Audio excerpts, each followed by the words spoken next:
দেখো বোনের বাড়ি এসেছি।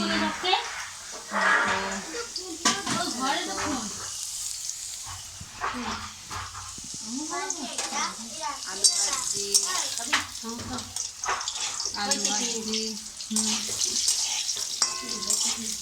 এসে রান্না করতে বসে গেছি।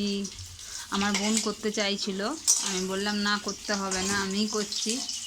দেখো দেখো পটল, এখানে পটল ভাজবো, এই যে আলু ভাজবো, এই দেখো করলা হবে, করলা ভাজা হবে।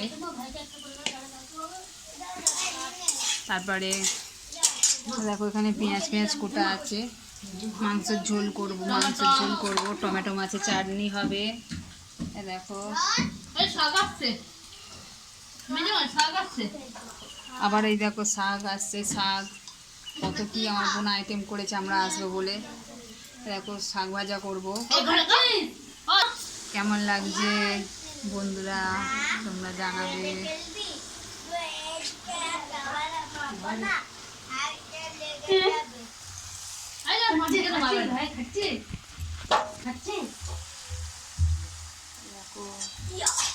আলু সবে ভাজতে বসেছি, একটা একটা করে করবো।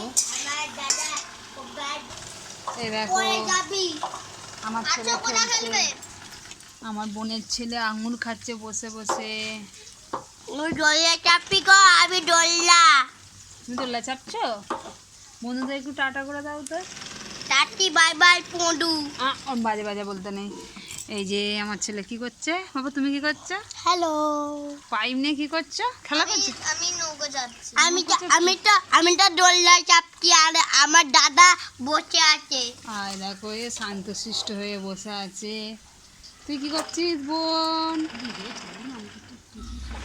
তুই না তুই দেখতে পাবে না, তোকে ইউটিউবে দেখতে পাবে না। দেখো আমার দিদি বসে আছে, ও বসে বসে দেখছে সব কিছু, আমি কি করছি, রান্না বান্না করছি, ও দেখছে। আর এই যে আমার বোন নেমে আসছে, ও সব আমায় জোগাড় করে দিচ্ছে, আমি বসে বসে রান্না করছি।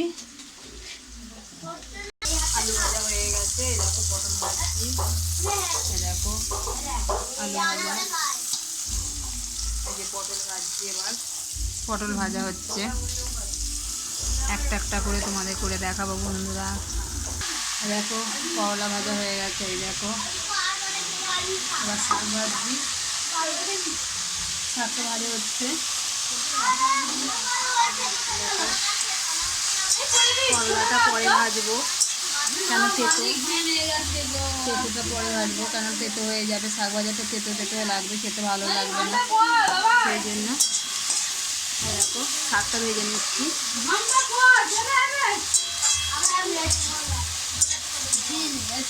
তারপর মাংসের ঝোল করবো।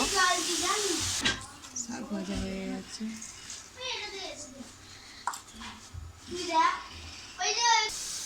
দেখো মাংসের ঝোল, মাংসটা বা মিক্সড করে দিয়েছি, আদা রসুন পেঁয়াজ লঙ্কা গুঁড়ো হলুদ গুঁড়ো সর্ষের তেল দিয়ে মিক্সড করে নিয়েছি। তারপরে কষবো, কষে জল ঢেলে দেবো, সব রেডি করে নিয়েছি।